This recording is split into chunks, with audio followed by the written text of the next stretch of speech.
Memenuhi tugasnya sebagai anggota DPRD, Wakil Ketua DPRD Kota Manado, Mona Claudia Klur SH, MH, menggelar reses di Kelurahan Tuminting Lorong Simponi Lingkungan 6 Kecamatan Tuminting Kota Manado Selasa tanggal 25 Maret tahun 2025. Dalam tatap muka tersebut Mona Klur menyerap banyak aspirasi yang disampaikan masyarakat. Mona mengatakan, "Saya bersyukur hari ini, hadir dan terundang dari Dinas PUPR Kota Manado Ronald Daud dan juga perwakilan dari Kecamatan Tuminting yaitu Lurah Tuminting, dan Dinas Perkim."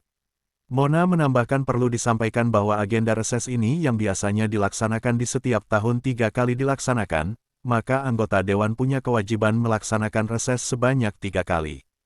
Dan ini kali pertama dilaksanakan di tahun 2025, sebagai anggota Dewan mempunyai tanggung jawab untuk menjemput aspirasi supaya ada komunikasi dua arah bukan hanya dari eksekutif dan legislatif melainkan legislatif dan masyarakat. Nanti pokok-pokok pikiran hasil reses bisa dituangkan kepada kami sebagai anggota DPRD atau bisa juga dituangkan ke pemerintah terkait keluhan yang disampaikan.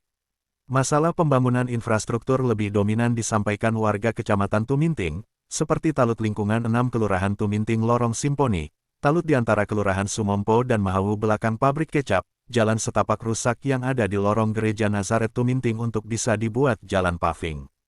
Mona Klur mengatakan semua aspirasi yang disampaikan tentunya akan diperjuangkan karena itu sudah kewajibannya sebagai anggota Dewan mengawal dan memperjuangkan apa yang disampaikan masyarakat. Apa yang dilaksanakan Pemkot akan kami lihat, mana yang jadi prioritas, itu akan dibahas di ranah Dewan, untuk diperjuangkan. Dengan penyampaian warga, Mona Klur langsung menanggapi aspirasi mereka. Seperti apa videonya berikut penyampaian Wakil Ketua DPRD Kota Manado Mona Claudia Klur. Menjawab memberikan penjelasan dulu dari aspirasi yang masuk atas nama Bapak Yusak Yakob. Yang tadi disampaikan bahwa di lokasi pabrik kecap Kang, warung kecap Kang. Jadi ini menjadi perhatian untuk kita semua yang boleh hadir di saat ini, terutama perwakilan dari dinas-dinas yang ada, PUPR dan Dinas Perkim.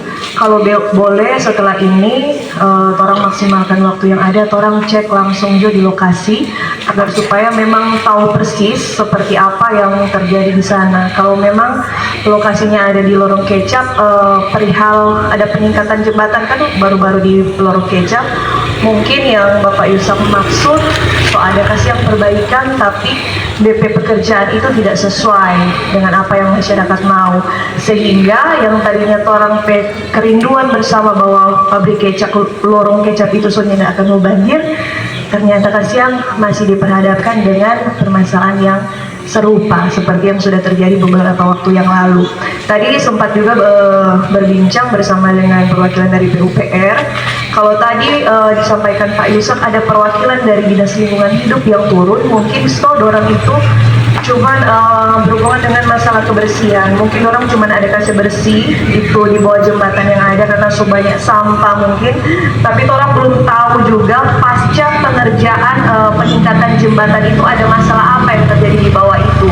Karena memang Bapak Ibu Saudara yang tinggal di pabrik kecap itu sangat-sangat paham kalau hidup dengan berapa puluh tahun di sana, tahu apa yang menjadi permasalahan di sana, sehingga nanti orang yang akan turun sama-sama bersama juga dengan masyarakat yang ada. Nanti Bapak Ibu Saudara, bahkan Pak Yakob kalau boleh nanti orang kalau mau turun mau hubungi, kalau nanti mau tunjuk-tunjuk akang mana titik-titik lokasi yang memang krusial, yang memang harus di situ, yang harus dilaksanakan perbaikan.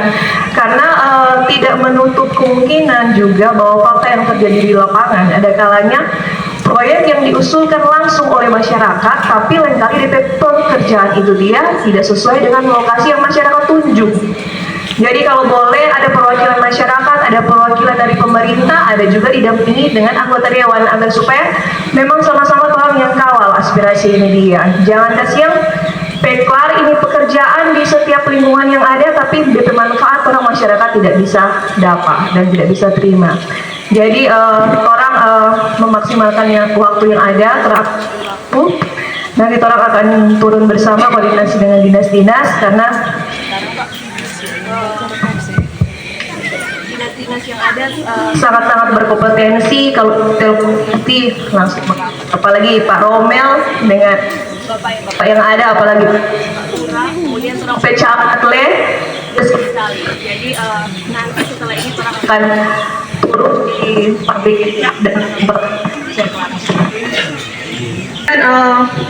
untuk permasalahan yang ada di Dukcapil. Jadi kalau boleh ini juga menjadi perhatian khusus dari pemerintah yang ada. Kalau ada pendataan-pendataan di Dukcapil yang berhubungan juga dengan penerima-penerima bantuan, tapi seperti yang disampaikan tadi, siapa untuk bantuan yang tidak tepat-tepat sasaran. Tentu betul yang sortir pertama, kepala lingkungan. Kalau kepala ASO, ya ada komplain. Mungkin kalau kepala-kepala lingkungan lain yang masih ada permasalahan terkait dengan penerima-penerima bantuan ini, ya terima kasih sekali kalau memang masyarakat yang akan dan harus menginformasikan apa yang terjadi di lingkungan masing-masing. Karena jangan sampai yang tahu-tahu ini program pemerintah dilaksanakan dengan baik kepada masyarakat yang ada, tapi DP peruntukan tidak sesuai. Jadi yang seharusnya menerima tidak menerima, yang seharusnya tidak harus mau terima karena status ekonomi sosial dan lain sebagainya, karena orang mungkin dekat dengan oknum-oknum tertentu, jadinya orang terima itu bantuan. Jadi kalau boleh orang tetap komunikasi juga selaku masyarakat dengan pemerintah yang ada, orang tanya kepada kepala lingkungan, orang tanya pada orang pelurah, karena setiap hari kan di kantor kelurahan itu menerima setiap bentuk aspirasi dari masyarakat yang ada. Kita rasa kalau orang ada hubungan baik dengan pemerintah yang ada, tentunya apa yang menjadi orang pihak dan apa yang menjadi orang kebutuhan pasti akan diakomodir. Tapi ini juga menjadi catatan penting untuk kita sama-sama akan kritisi. Dan kita mau tanya, kalau itu penerima bantuan itu di lingkungan berapa itu? Lingkungan satu Sumompo?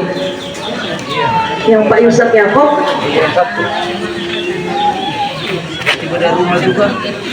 Berarti Pak di sana dia tidak akomodir. So pernah konfirmasi atau belum? Masalahnya kan sudah keluar namanya, sudah terima. Tapi banyak juga status semacam PIP yang tiba-tiba. Iya, baik, terima kasih. Nah ini masukan kepada kita semua, masukan juga kepada dinas Perkim dan PUPR, bahwasannya untuk bantuan bedah rumah itu dari pusat kita menerima bantuan bedah rumah, begitupun dari dinas-dinas juga orang yang kita tahu sampai dengan tahun ini masih menerima, iya kan? Kendalanya lain kali itu data-data yang dari kelurahan dan lingkungan orang nggak bisa kasih masuk sesuai apa yang dimintakan oleh dinas-dinas terkait, bahkan dari Kementerian PUPR dalam hal ini pengadaan fasilitas untuk bedah rumah kepada masyarakat yang memang tidak mampu. Dan ini bukan cuma kita asal bicara, tapi memang orang beberapa waktu yang lalu memang sempat datang konsultasi di Kementerian PUPR, lupa kita bidang apa, dan di Jata itu setiap tahunnya ada untuk Provinsi Sulawesi Utara, semisal orang dapat kuota untuk bedah rumah itu ada berapa banyak. Yang salah itu ketika data-data yang diminta oleh pemerintah yang ada, bahkan kementerian yang ada, dari tingkat pemerintah yang paling kecil dalam hal ini kepala lingkungan yang kasih masuk, mungkin seperti itu. Tapi nanti orang akan sama-sama cross check kembali agar supaya dapat tahu di mana ini DP sumber permasalahan, agar supaya program bedah rumah ini setiap tahun ini berjalan. Sayang sekali kalau masyarakat tidak bisa mau terima. Tapi yang kita ketahui bersama bahwa di kelurahan, Tumiting, bahkan Sumompo itu sudah ada banyak itu yang terima. Yang penting untuk sertifikat kepemilikan tanah itu tidak ada masalah atau tidak ada sengketa. Jangan berharap menerima bantuan bedah rumah kalau semisal orang cuma asal tinggal begitu di lahan yang orang minta itu siapa punya. Jadi itu mustahil kalau orang mau minta ada bantuan dari pemerintah. Mungkin itu yang bisa disampaikan untuk aspirasi dari Bapak Yusak Yakob. Kemudian untuk jalan setapak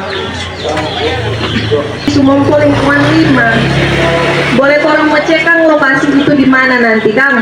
Habis dari kegiatan reses ini nanti kita minta tolong staf supaya cek langsung agar supaya mau dapat tahu ini di lokasi ini di mana, untuk pembuatan jalan paving atau setapak? Setapak. Oke, baik. Terima kasih. Dan aspirasi juga tadi yang mungkin belum sempat dijawab dari Ibu Ellen Salimbeho. Di Tuminting lingkungan 3 tadi Bapak Lurah bilang, di belakang gereja Nazaret, Kang. Jadi pernah ada pekerjaan di situ, mungkin harus ada apa? Peningkatan atau tahun lalu ada paving, Pak Lurah bilang. Ada paving lorong sebelah di sebelah, orang bisa lewat. Oh. Cuma lewat yang tidak ada. Nanti habis ini orang mau sama-sama cek. God, soalnya Jadi di situ aspirasi atau usulan itu minta pembuatan jalan paving di Tuminting lingkungan 3 belakang gereja Nazaret. Iya. Baik, terima kasih. Jadi ini karena ada Pak Lurah di belakang, siapa tahu masih boleh masuk juga di usulan musrembang, walaupun lewat ya Pak Lurah. Jadi kurang meng-cover di hasil reses. Mudah-mudahan bisa diakomodir juga, dan Bapak Ibu Saudara harus tahu juga bersama bahwa ini pokok-pokok pikiran ini lumayan banyak. Jadi apa yang akan dilaksanakan oleh pemerintah kota yang ada, tentunya orang mau lihat mana-mana yang menjadi prioritas, mana-mana yang tidak ada permasalahan, yang tidak ada sengketa di dalamnya, kemudian itu bisa direalisasikan. Jangan ketuk kok orang ada minta aspirasi peningkatan atau pembuatan jalan kok bukan orang punya tuh jalan, alias yang punya tanahnya ndak kasih mau bikin pekerjaan jalan di situ. Jadi kalau memang aman-aman, kalau memang mekanismenya baik, kalau memang DP prosedur sesuai, pasti akan dilaksanakan oleh pemerintah yang ada. Paling tidak setelah orang laksanakan reses, ada 1-2 pokir yang tertinggal yang Bapak Ibu rasa, oh kenapa kok tidak pokir so jadi Kang. Walaupun memang mungkin tidak semua yang akan dilaksanakan. Dan mungkin itu dulu yang bisa saya jawab dalam kesempatan kali ini. Chandra Mateos melaporkan dari Manado, Sulawesi Utara.